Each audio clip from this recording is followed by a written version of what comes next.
porque hay mucha discrepancia dentro de los Tenemos que estudiar los diferentes escenarios y podremos trasladarlo, pero lo primero es que hable el Supremo, que es a quien le corresponde.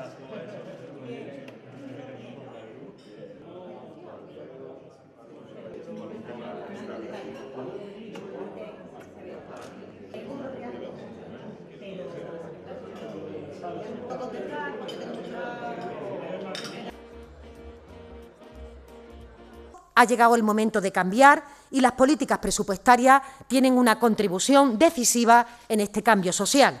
Es lo que hemos plasmado en este programa presupuestario que hemos mandado a Bruselas, saben, escasamente una semana. Necesitaría quizás algo más de 20 minutos para poder profundizar en todo lo que conlleva, pero al menos sí les daré unas 3 pinceladas de lo que pretendemos en relación con ello. En primer lugar, sentar las bases de un nuevo modelo económico que atraviesa en transversal todo el programa presupuestario. En segundo lugar, y no por este orden, situar la igualdad como eje transversal.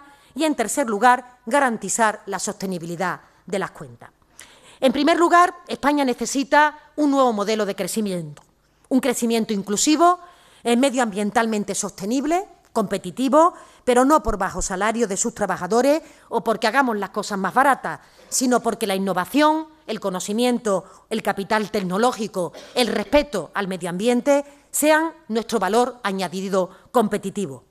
Tenemos que ganar en productividad con medidas inteligentes de conciliación de vida laboral y familiar, ofreciendo un marco estable, jurídicamente fiable a las empresas innovadoras para que apuesten por nuestro país, que se aproveche al máximo nuestro potencial en energías renovables o reorientando nuestra política industrial hacia los retos que suponen la digitalización y la globalización. Por eso, nuestra intención es facilitar que las pymes y que los autónomos tengan un entorno estable, porque son quienes sustentan gran parte del tejido productivo de nuestro país. Pero necesitamos también un modelo productivo diferente. Tenemos que aspirar a una economía que genere empleo digno y de calidad, capaz de aplicar talento y conocimiento, unas generaciones de jóvenes mejor preparados que nunca, que salen de nuestras universidades y que tienen dificultad de inserción en el tejido productivo, y recuperando el enorme caudal que tenemos de gente preparada, insisto en que especialmente los jóvenes, que han tenido en algunas ocasiones que emigrar en busca de mejores oportunidades laborales y, por tanto, de desarrollo vital. Nosotros consideramos, y en los análisis económicos serios que hemos hecho, que no va a tener impacto en términos de pérdidas de empleo. Creo que el elemento fundamental es irse o tener la referencia de aquellos que han producido subidas del salario mínimo interprofesional, este mismo país, cuando lo ha producido, y escasamente en los últimos años no se ha producido pérdida de empleo. Y, por otra parte, en los países de nuestro entorno que tienen un mayor salario mínimo interprofesional, no solamente no se ha producido destrucción de empleo, sino que se ha contribuido con el consumo a que una parte del dinamismo económico tenga unos mejores resultados, incluso se ha creado empleo. Por tanto, esas afirmaciones yo creo que había que contrastarlas, utilizar siempre una fuente que permitiera ponerla en evidencia, pero a criterio de este Gobierno la subida del salario mínimo interprofesional va a aumentar el consumo, la demanda interior, va a aumentar el consumo y, por tanto, va a suponer un resorte también para el dinamismo económico, además de ser justo que un trabajador de este país cobre como mínimo 900 euros al mes.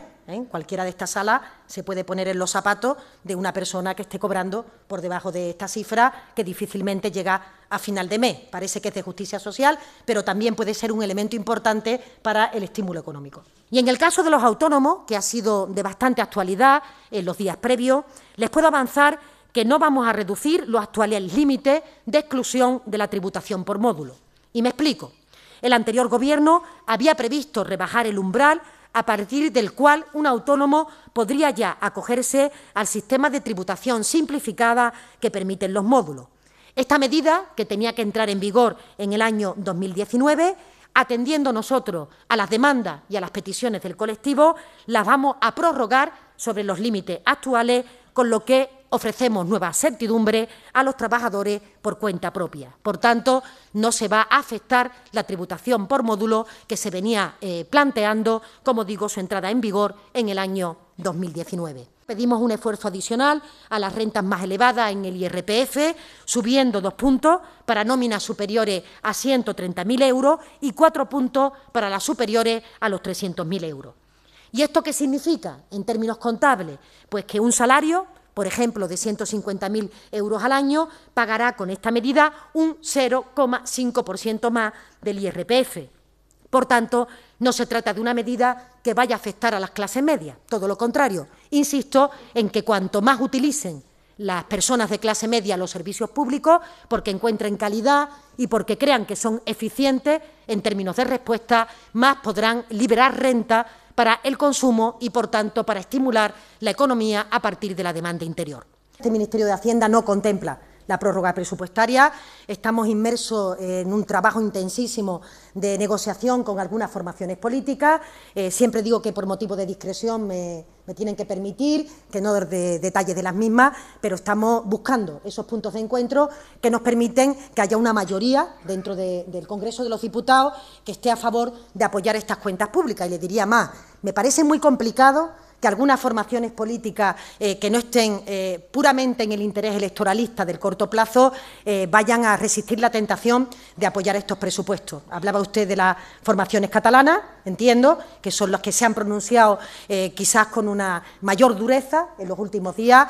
También han conocido algunas cuestiones que son para ellas especialmente importantes. Hay que dejar que los temas maduren y yo creo que lo importante es que, si es buena estas cuentas públicas para los españoles y para los catalanes, no hay ningún motivo para que las formaciones independentistas no la apoyen. Solo hablaremos de cuentas públicas, eso sí. Más o menos el impacto económico que las comunidades autónomas comunican, que podría tener la suma de todas, si la retroactividad se produce a 4 años, que claro, va a depender mucho del periodo ventana que se abra. Si estuviéramos ante un supuesto de retroactividad a 4 años, estaría en torno a 5.000 millones de euros. Es el impacto que se estipula, que se impacta en las arcas públicas y, por tanto, tendremos que hacer compatible que la devolución de ese dinero a los ciudadanos también coincida con la reclamación a las entidades financieras para que ese déficit no lo tengan que soportar las cuentas públicas. Tengan en cuenta que si eso ocurriera, si tuviera que soportarse por parte de las cuentas públicas, supondría 5.000 millones en torno a 4 o 5 décimas del objetivo de déficit, en los que el país, aunque sea en una situación excepcional, se produciría y, por tanto, pondría en riesgo también la salida del procedimiento de déficit excesivo.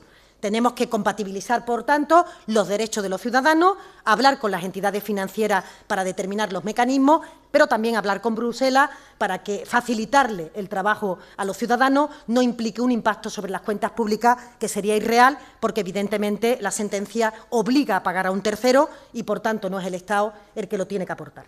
Estamos trabajando en el formato para hacerlo homologable en todo el Estado, para que sea sencillo, para que no provoque desplazamientos no necesarios a las ciudadanas, en este caso, que son las que reclaman ese abono del IRPF. Los cálculos que ha hecho la Agencia Tributaria respecto a esta materia está en torno a los 1.100, 1.200 millones de euros. Va a depender un poco también de todo aquellas personas que decidan reclamarlo y solicitarlo. Estará disponible en unos días y, por tanto, facilitaremos ese trabajo después de la sentencia que también hemos conocido.